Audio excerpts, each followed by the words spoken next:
Go on. Go on.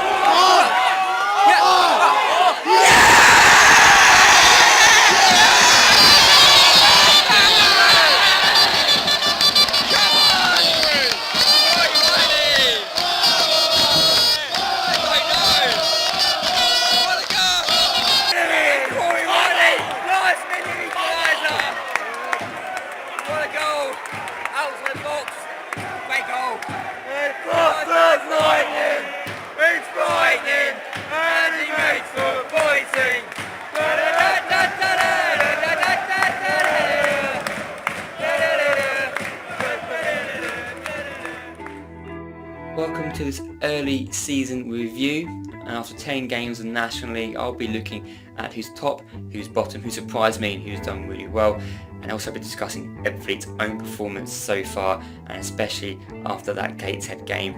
I'll be looking at what have we done wrong and what we've done well at. So stay tuned for all this, hope you will enjoy.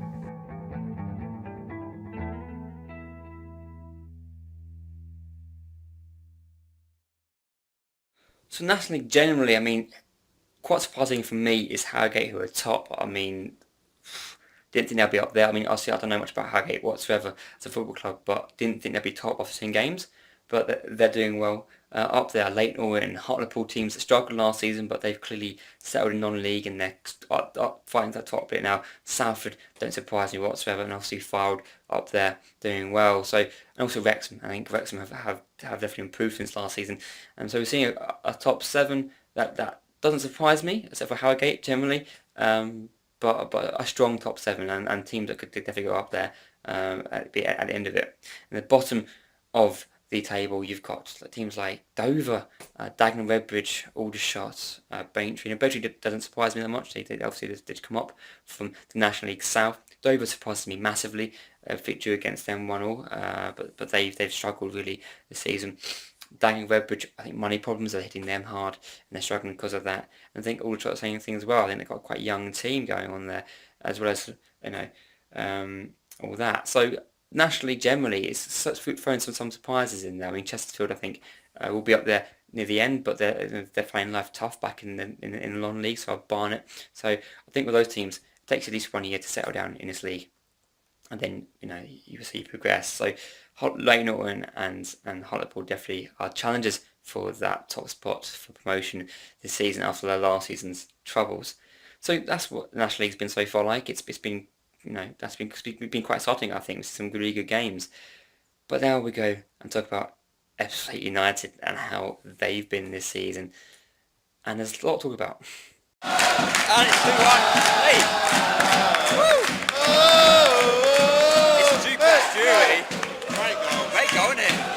He does that. The goal scorer for the Fleet, number 10. Wow. And he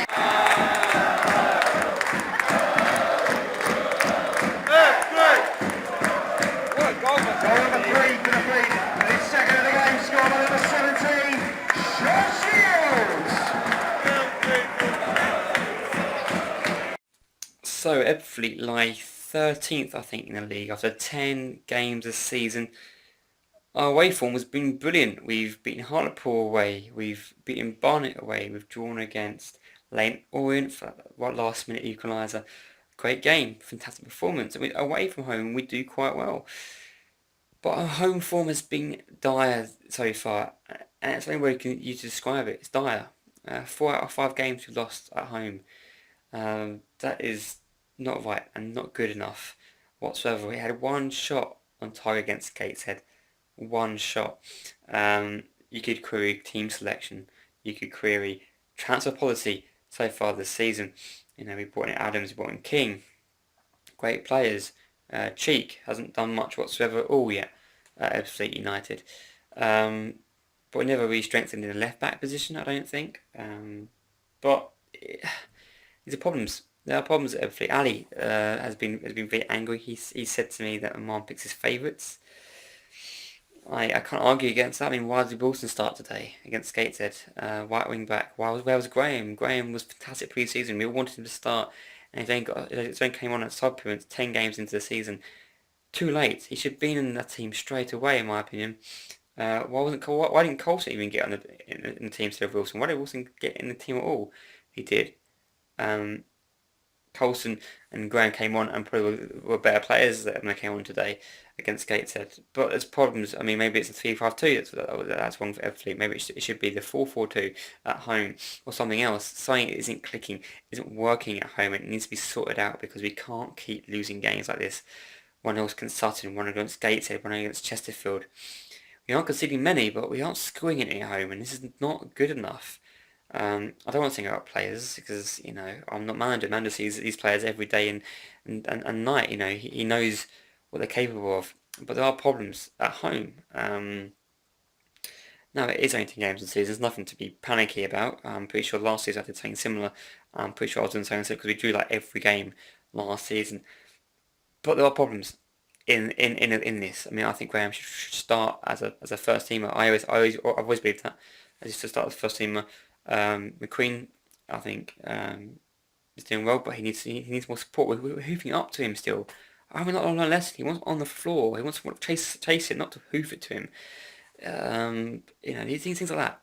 I think White's been good. Why do we loan out Payne to Eastleigh? Now that's a weird one. I think Payne and Adams should be our centre mid with pairing, to be honest. And Payne's gone out to Eastleigh for a month. Very bizarre decision to loan him out again. So some things weirdly our home form is just not good enough, and something needs to change soon. Really, we can't keep going on like this. If our home form it's dire, it's awful. So in the end of the day we're 13th in the league because our away form has been good.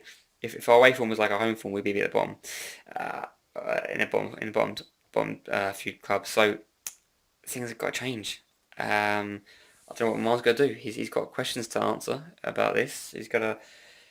Yeah, I think his players have got to answer questions for him. He's probably thinks they're thinking, I give them all these chances and they aren't scoring goals at home. What are they doing wrong? And definitely problems.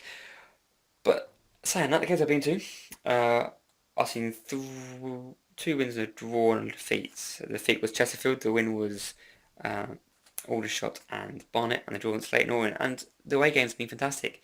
Alder at home was quite good. Chesterfield was quite bad. So I've seen quite a few different performances from Fleet so far. We will see you at Havant. I mean, Andy will be at Havant, hopefully against Havant, and hopefully there we'll see something pick up, see a better performance at home. Because we need to get some points at home because this is getting silly. 4 defeats at home. Let me know about your club. If you're a fan for the different team, how do you think your season's gone? If you're an Ebbsfleet fan, tell me what you think about Ebbsfleet season. Who do you think is to blame? Who do you think is not performing well? Who do you think needs to be dropped?